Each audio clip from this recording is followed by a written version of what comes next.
Shalom, bien-aimé de Dieu. Je suis le pasteur Jason de l'église Aéroport de Plateau.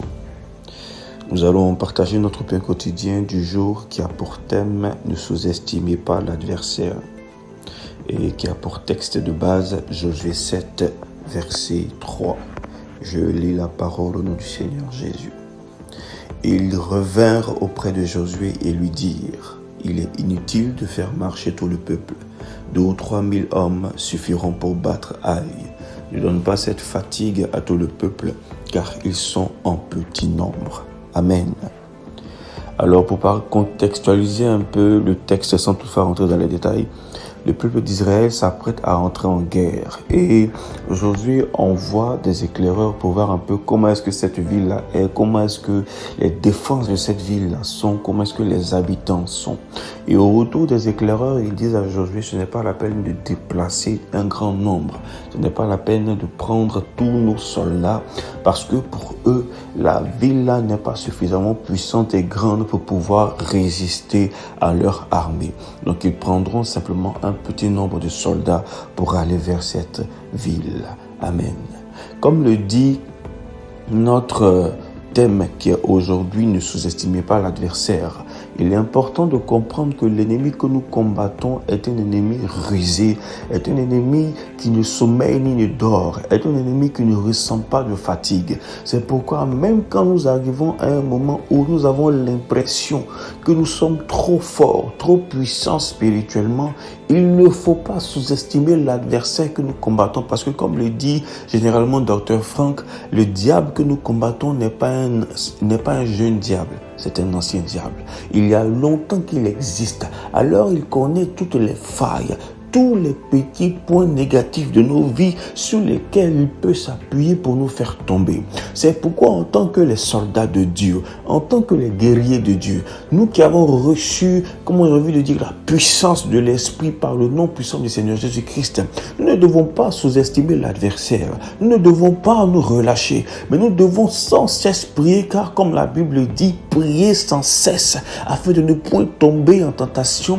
afin que l'ennemi ne trouve pas en nous une faiblesse, afin que l'ennemi ne trouve pas en nous une faille, afin que l'ennemi ne trouve pas en nous une brèche pour pouvoir avoir une domination totale sur cet ennemi-là. Amen. Je veux dire à quelqu'un que tout territoire que Dieu te donne, il ne viendra pas lui-même venir prendre ce territoire pour te donner, mais il t'incombe de te lever tel un guerrier, tel une guerrière, afin de fendre et de conquérir ce territoire-là. Chaque étape de nos vies nous demande de faire un certain type de sacrifice.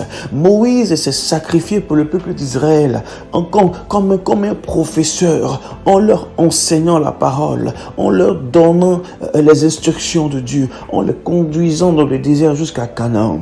Mais à partir d'un moment, Dieu ne marche plus avec toi comme un professeur. Il marche avec toi comme un instructeur et il te donne des instructions précises afin que tu puisses te lever et combattre.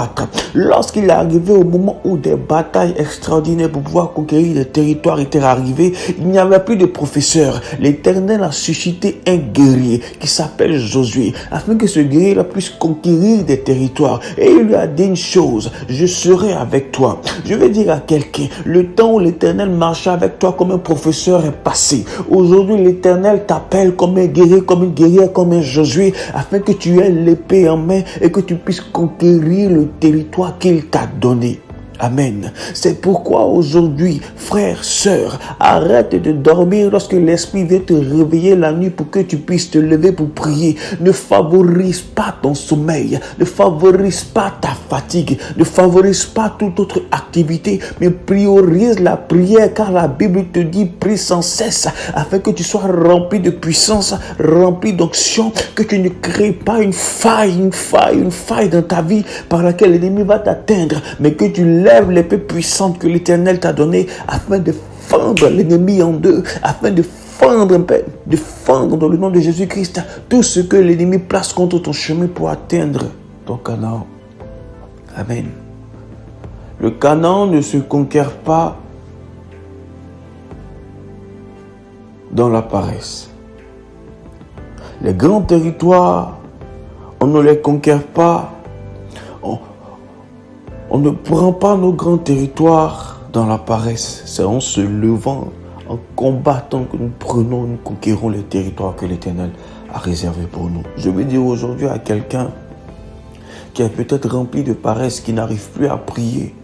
Je veux te dire que lorsque tu te rapproches du Canaan, l'ennemi vient souffler en toi un esprit de paresse et il te pousse à ne pas te lever pour prier. Mais l'épée que tu as reçue de l'Éternel n'est pas une épée qui reste dans son fourreau. Lorsqu'un soldat reçoit une épée, l'épée ne reste pas dans le fourreau. L'épée sort de ce fourreau afin qu'elle puisse être exercée. À quoi sert-il d'avoir une arme si cette arme n'est pas chargée, si cette arme n'est pas brandie, afin de faire ce pourquoi elle a été créée? Tout ce que nous demandons au Seigneur qu'il nous donne, nous devons nous battre pour le maintenir, nous battre pour le conquérir. Tout ce que nous gagnons dans la prière se maintient dans la prière. C'est pourquoi je veux emmener quelqu'un aujourd'hui à ne point sous-estimer l'adversaire que nous combattons. Parce que lui ne se fatigue pas. Lorsque nous dormons, lui ne dort pas. Lorsque nous décidons de ne pas prier parce que notre âme nous demande de ne pas prier, lui rôde comme un lion rugissant, cherchant qui dévorer. C'est pourquoi, frère, sœur, en ce jour, j'exhorte quelqu'un à se lever. À toi qui est rentré dans un temps de paresse spirituelle, je t'exhorte aujourd'hui à te lever. À toi qui as du mal à prier, je t'exhorte aujourd'hui à reprendre la prière. À toi qui as abandonné le jeûne, je t'exhorte aujourd'hui à te relever, à reprendre, à recommencer le jeûne. Parce que l'ennemi que nous combattons n'est pas quelqu'un qui abandonne. Alors si l'ennemi n'abandonne pas, ce n'est pas nous qui allons abandonner. Nous devons lui montrer que la puissance et l'autorité que nous avons reçue est au-dessus de lui. C'est pourquoi nous allons parler. C'est pourquoi nous allons prophétiser. C'est pourquoi nous allons lever l'épée que nous avons reçue de l'Éternel et nous allons fendre par le nom puissant de Jésus-Christ tout ce que l'ennemi placera sur notre chemin afin de pouvoir avoir accès aux bénédictions et aux grâces que l'Éternel nous a données. J'exhorte quelqu'un à se réveiller dans la prière, à se réveiller dans la méditation, à se réveiller dans la recherche de notre Dieu.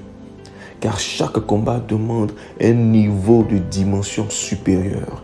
Nous ne devons pas nous fatiguer. Nous devons continuer à marcher. Et si nous arrivons à un moment où nous sentons que nous avons un temps de faiblesse, connectons-nous au Saint-Esprit. Demandons au Saint-Esprit de nous donner la force. Parce que la bataille est une bataille de toute une vie. Tant que l'Éternel ne nous rappelle pas à lui, nous allons être toujours en train de combattre jusqu'à la fin de nos jours. Je prie que le Saint-Esprit donne de la force à quelqu'un qui en a plus. Je prie que le Saint-Esprit donne de la puissance à quelqu'un qui en demande. Je prie que le Saint-Esprit donne, équipe quelqu'un en ce jour, afin que la bataille de ta vie, tu la remportes par le nom puissant de Jésus-Christ. Shalom.